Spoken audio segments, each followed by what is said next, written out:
Hey everybody, what's going on? It is BurkCrown88 coming at you with another YouTube video, and today we're going to be looking at our team. We went ahead, we got rid of our Leaf Scene team, we built a Summer of Chel MSP team, and it is going to take a lot of work and a lot of collectibles and a lot of cards to get it where we need to get it to. So with that being said, we got to go look at the basics, right? We got to go back, refresh our memory on the market, what collectibles cost, where's the cheapest way we can do to get it, because we have to get a ton of collectibles. So we're going to do that in this video. We're going to look at the cost of everything, where we need to start prioritizing our coins to get more collectibles, and we really need to start pumping away at this game so we can get rewards and build this team up. Because right now, we do have every single MSP from Summer of Chel. We had to put some spots in from our Leafs theme team just to keep it going. So we still have like 50 collectibles we can get from the cards we currently have as our Leafs, but we got to wait until we can get more on Friday. We'll have 3 more MSPs Friday, and then we'll turn in some Leaf cards to add those MSPs, because the first thing we'll have to do is get those cards, put them in our lineup somewhere, because as new MSPs come out, we're going to throw them in our lineup immediately,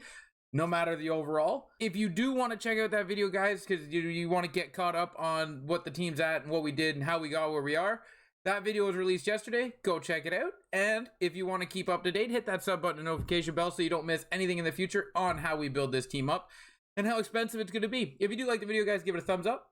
Don't forget to hit the comment section down below with how silly it is that I've restarted my team 3 times in Hunt, but that is where we are. It's July. It's time for exciting and refreshing things somehow. And how do you do that? You restart your team. Let's get into it, guys. I hope you do enjoy the video. So quickly, what we're going to start at is the team itself. Like I said, I got a handful of Leafs still. 5 forwards, 1 defenseman, and that's it. But everybody except Allmark. Allmark, I could only get to an 89. If you want to watch how I got all these guys up to 90s and how I got them all on my team, like I said, that video was released yesterday. Go check it out. I hope you do enjoy it. But we've got all these cards at 90, and it's time to get them all up, right? It's time to get them as high as we can, as quick as we can, because Champs is coming Wednesday. We don't play Champs till Thursday, which is okay. That's good for us, because then we'll get our Champs rewards from last week and our squad and our Rivals rewards from the current week we're in. So we'll get some rewards to help boost our cards up to get ready for Champs, but this is what we're going into Champs with, so we got to just do our best and see what we can get, right? But with that being said, sets is how we're going to do it, and coins. As I play more and more, I'm gonna get coins out of squad battles. When I get my squad battle rewards, I'll get coins. I'll use those coins to buy cards, but I'll get the highest value out of them, right? And what we got to do that is we got to see what we get at each tier, how much it costs at each tier for each collectible, and where the best money to go is. And then our Rivals rewards and our Champs and our squad battles, all that will come in here to make more collectibles. So we got 15 golds, 10 80s, 8 81s, 7 82s, 3 83s, 2 84s, 185, 86, 87, all the way up to 94. And 94 gives you 12. So with all these collectibles out of a 94, or all these collectibles, like 8 collectibles for turning in an 80, for turning in a 90, where is the smart money? Where do you put your coins to build these cards? So that's what we're going to do. We're going to go over and check that out, and we're going to not only refresh ourselves on the market, because building the Leafs theme team, I got kind of out of touch the last couple of months because I wasn't looking at what the smartest buys were, or building collectibles, because I wasn't getting a lot of Leafs MSPs.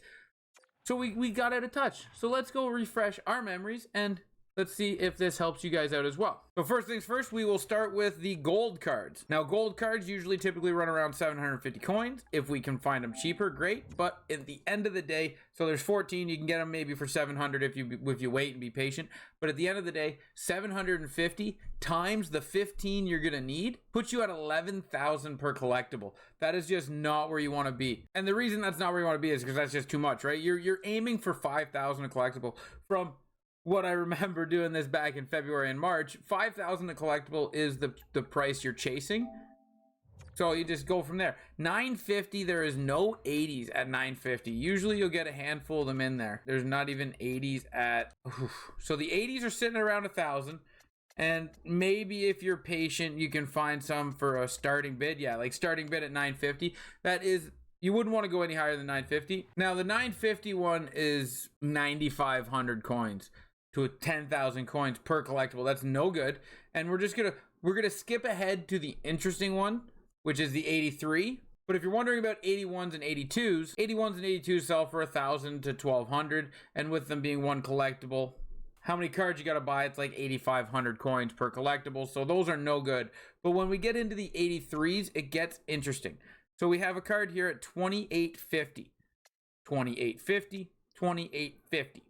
Now what you're going to notice is all of these cards being at 2850 are really good for you and me, because when you buy 3 83s, you get 2 collectibles. So what does that mean? When you buy 3 83s, it's going to cost you at 2850 roughly into the 9,000 coin, a little less, 9,000 coin range. But for 2 collectibles, it's going to be 4,275 coins.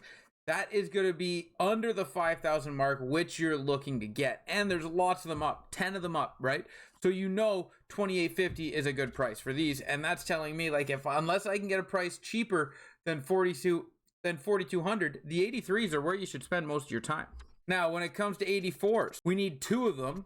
And we know we can get 4,250. We cannot get 84s for 4,250. So we know the 83s are already a better deal than the 84s, but how much better? Let's go to 48. We can get a couple up here at 45. There's one at 49, but you need 2 of these.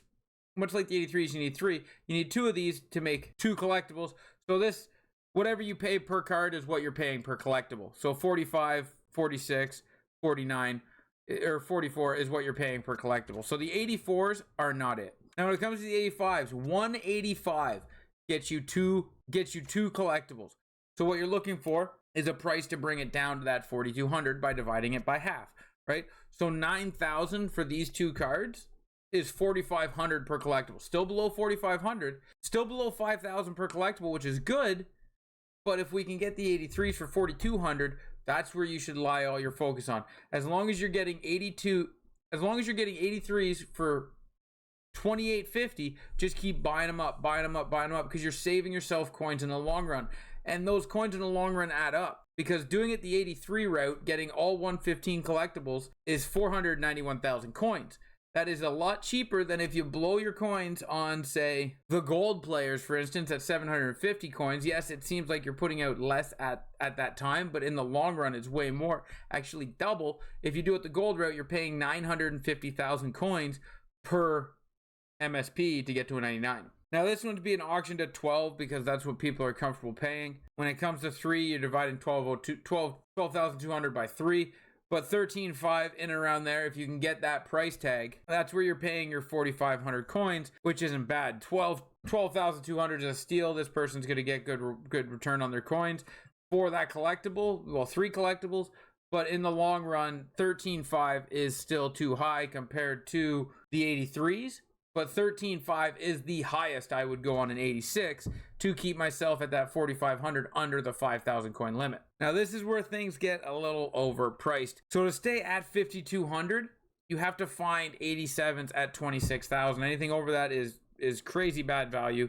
And really, you want to stay under, like this 22,000 is where you'd want to be at to get yourself good coins, which is going to be really hard to find. You got to search these cards on pack days. Tuesday at midnight. Wednesday and Thursday at 5. Like that's when rewards come out, or Friday when people are ripping packs because of all the MSPs and stuff they want to get. Those are when you want to look, and at those times, because people are selling cards to get rid of them, to make coins, to do whatever they want to do. So that's why you're not seeing me buy up any of the 83s right now or anything. I'm hoping that maybe on a day where packs come out, I can hit it up into like 2,200 for 83s, because people are just trying to sell their stuff. Or I wouldn't go over 25,000 for sure on 87 overalls. 88. There's a McGurn card up for 41. That is a little aggressive. That's going to put you at 6,800 coins per collectible. In my opinion, that renders 88s irrelevant and unusable when it comes to collectibles for MSPs. Now, 89s and 90s are the exact same story, where they're going to be an aggressive price at 55,000 for not enough collectibles to bring it down. So you're looking at 7,200 if you spend that much on an 89 or a 90. So we're going to skip right to 91. Because the 89s and the 90s aren't even worth talking about, because they're that bad of a value. I'm going to show you the 60. I'm going to show you the 91s for right now, and you're going to get why here in a second. This is where stuff starts to not make sense to me. 91s, 64,999 coins. At that price tag, you're looking at 7,200 coins per collectible. So 91s are still well above the 5,000, so they're not worth it because they need to be significantly cheaper. But where it gets interesting, and it kind of makes me wonder what is even going on with how people list cards and what their thought process is when they list cards. Like, how is this 91 going for 65,000 when collectibles are less? And these 92s, you can find them for 50,000, 59,000, 58,000, 55,000. So it makes me wonder if people are even paying attention to what they're listing cards for, because why would I do that? Why would I do the 91 when I can do the 92 for 58,000? Now, mind you, that's still not a good deal because that puts you up by like 5,700 coins per collectible, which is not what you want to do. But it's interesting how you can get 92s for 10, 12, 13, 14K cheaper than 91s, and they come with one more collectible. That's just where it doesn't make sense. If you wanted to make your cheapest collectibles, you'd go down to the 83s. But if you wanted to buy your cheapest collectibles for the quickest amount of time, it would be your 92s. You would bulk buy 92s, you would turn them in for 10 collectibles, and you just burn through it because these are just so much cheaper than everything else at the higher tier where you're getting bulk collectibles. But still, it's still 500 coins more, 600 coins more than the cheapest option. So it is what it is, right? If you spend on the 92, you're 600 coins more than the 83, the cheapest option. That's 6K over the course of 191, to the point where you could get so many more collectibles if you go the cheaper route. It's just going to take you a lot longer. And the same thing with the 93s. 93s you can get for 64,000, the exact same price tag you can get 91s for. That's why it doesn't make sense to me. 91s should be significantly cheaper than both of these, and they're the same price. Now this puts, for example, 7,200 coins was the price of the 91s, but 5,900 coins is the price of the 93s. Because they're the same price, you just get more collect. Now it's crazy to think that the 94s we would get for 65,000. Oof. No 94s for 65,000. How much do we have to raise it to start getting 94 overall cards at 12 collectibles? 65,000. So 65,050, not 65,000, 65,050, which again brings it in 5,400 coins per collectible.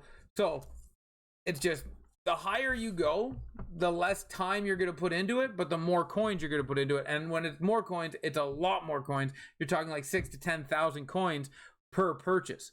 So instead of doing this and buying the 92s, where you're going to save yourself time, but you're going to lose 10K, you could go to the 83s, save that 10K over the course of 10 collectibles, which over the course of 115 collectibles is a lot of coins. That's what we're going to have to do. So I will be looking at the 83s, and I'll be doing my best to build the team as quickly as possible because, like I said, Champs is coming Wednesday, and I want to be as prepared for that as I can. But Champs this week might take a hit. We're going to have to struggle out there, and if this last 2 days of Rivals has shown me anything with this 90 overall team, I am going to have to work my butt off to get goals. But I appreciate you guys for hanging out watching the video, and I am looking forward to doing what I can with this Summer of Chel team from now to the end of the year. If you're looking forward to that, give it a big old thumbs up, and I hope we can do good in Champs because we've had 14 wins now twice in a row. This week we got top 100, and let's see what next week has for us in Champs and Rivals and all that good stuff. Until then, guys, ciao, ciao.